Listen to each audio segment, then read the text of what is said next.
Not long ago, I went into town, Eldoret, the city that we're closest to the Eldoret Club. And one of our very generous board members in England decided that Rachel and I needed to belong to this club in Eldoret so that we could get to know people that if we ever got in trouble could maybe help us or refer us to other people. So for about a year now, we've been temporary members of the club, and believe me, they make a lot of money on temporary members. It's not an expensive place to belong to. But because I travel so much, I was 5 months owing in back dues, and I came prepared to pay those 5 months plus another 2 for 7 months total. And I was in speaking with the accountant, and in walked the general manager, Mr. Lagat. And I just launched immediately in with Mr. Lagat to the discussion of how much longer will we be temporary members, because it costs a lot of money. We'd like to get our permanent membership. We've been waiting a year. And he said, I'll check into it, and he left. Almost immediately, the Holy Spirit convicted me that David didn't handle that very well. You launched into your agenda immediately without just taking time to greet him, say hello, find out how his family is. All the things that Kenyans are pretty good at doing and that sometimes us Westerners fail in. So I immediately asked where his office was, and I was directed there, and I knocked on his door, and he invited me in. And I just said, Mr. Lagat, I need to apologize to you. I just didn't take time to properly greet you and see how you were doing. And I was so focused on my agenda with trying to get our membership sorted out that I just didn't treat you properly, and I want to say I'm sorry. And he accepted my apology.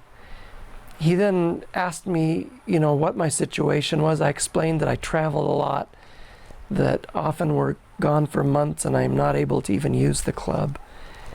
And he said, well, in the future, please let me know when you're going to be gone ahead of time. Just write me a simple letter and we will suspend your membership during those months you're gone. And I said, wow, that's really generous. Thank you. And then he said, come, follow me. I followed him and we went back to the accountant's office. And he looked at the accountant, he looked at our records, and he said, he's here to pay 7 months in dues. And I want you to credit him 7 months forward. Forget about his past dues. And I said, you're kidding. He goes, no, my pleasure. All of a sudden, what was a many, many month debit became a many, many month credit. And only God can do that. Why would a man like Mr. Lagat do what he did except I had God's favor? And I'll tell you, the only reason I had God's favor is because I responded to the conviction of the Holy Spirit. I humbled myself and I went and asked his forgiveness. And I know that that is what paved the way for him to make the decision that he did. Psalm 18 verse 27 says, you save the humble, but bring those low whose eyes are proud. Psalm 149:4 says, for the Lord takes delight in his people.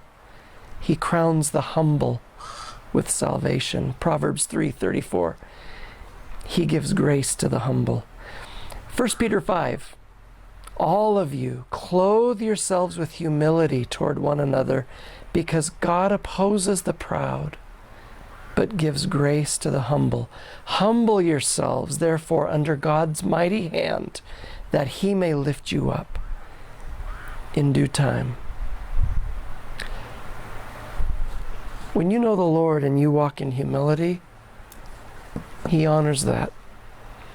And all of a sudden, those things that were debits can, just like that, be made into credits.